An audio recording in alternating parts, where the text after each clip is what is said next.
Bapak Ibu Saudara yang terkasih, ini adalah miniatur sebuah kapal yang bernama Santa Maria, kapal ketiga yang dipakai oleh Christopher Columbus dalam pelayarannya di tahun 1492. Kita bisa melihat gambaran konstruksi kapal ini, tetapi apabila dibandingkan dengan kapal sekarang jauh sekali, karena kapal-kapal sekarang dibangun dengan teknologi yang canggih. Tetapi dengan kapal inilah Christopher Columbus berhasil menaklukkan setiap tantangan demi tantangan di tengah samudera yang luas. Dengan kapal inilah Christopher Columbus berhasil mendarat ke sebuah pulau yang saat ini kita kenal dengan nama Bahama. Pada saat itu jaraknya hampir 7.000 km dari Spanyol, titik keberangkatan Columbus. Saya jadi teringat dengan PKJ 105 yang lagunya menggambarkan kehidupan kita seperti sebuah kapal. Judulnya Gereja Bagai Bahtera, dan saya akan membacakan baitnya yang kelima. Gereja bagai bahtera di lautan yang seram, mengarahkan haluannya ke pantai seberang. Hai kau yang takut dan resah, kau tak sendirian. Teman sejalan banyaklah, dan Tuhan di depan. Bersama-sama majulah, bertahan berteguh. Tujuan akhir adalah pelabuhan Tuhanmu. Tuhan tolonglah, tanpa Dikau semua binasa kelak. Ya Tuhan, tolonglah. Saat ini kita sedang berada di sebuah pelayaran dalam sebuah kapal kecil yang kita beri nama GKJ Pamulang. Kapal ini terdiri dari penumpang berbagai rupa, ada dari Sumatera, Kalimantan, Jawa, Sulawesi, dan banyak lainnya. Saat ini kita sedang menghadapi sebuah amukan gelombang yang luar biasa. Kita tidak bisa pergi keluar sekedar melihat keindahan langit dan lautan. Yang bisa kita lakukan saat ini adalah hanya berada di dalam dek, karena langit gelap, air mengamuk, menerpa kapal kita.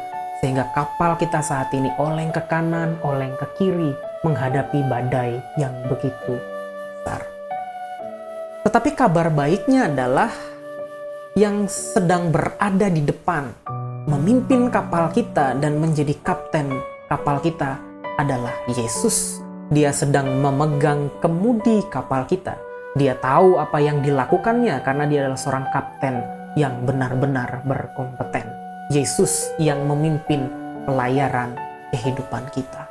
Nah, kalau kita menyadari bahwa Yesus berada di depan dan mengemudikan kapal kita, maka tenanglah jiwa kita, sirnalah ketakutan, dan bertambahlah kepercayaan kita kepada Allah. Karena kita yakin Yesus senantiasa menyertai kapal kita sehingga kita bisa menyelesaikan perjalanan kita dengan baik. Oleh karena itu jangan takut, jangan khawatir, jangan patah semangat di tengah pandemi yang sedang menerpa bagai gelombang yang menerjang kapal kita. Kita harus tetap percaya dan berharap kepada Yesus yang memegang kemudi itu.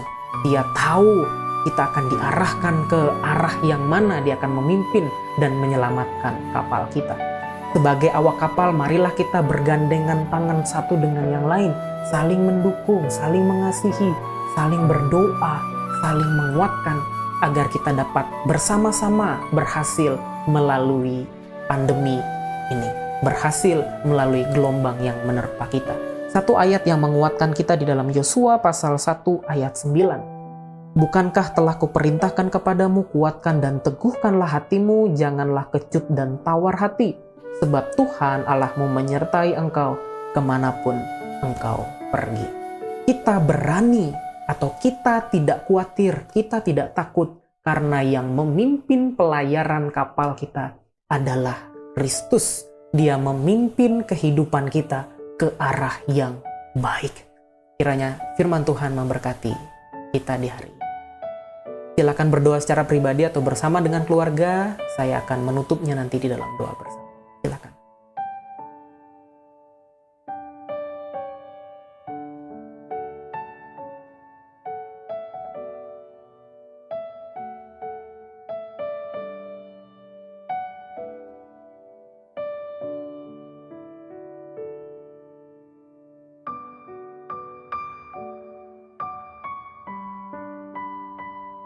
Baik, mari kita berdoa.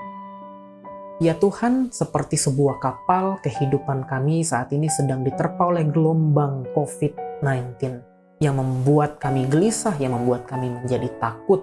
Kehidupan kami oleng ke kiri, kehidupan kami oleng ke kanan. Tetapi kami sadar saat ini yang memimpin kapal kami adalah Engkau sendiri, yang mengarahkan kapal kami, memimpin kapal kami, mengemudikan kapal kami ke arah yang benar. Kami percaya Tuhan sedang menyelamatkan dan memimpin kami untuk sampai ke seberang sana. Terima kasih ya Tuhan, di dalam nama Yesus kami berdoa. Amin.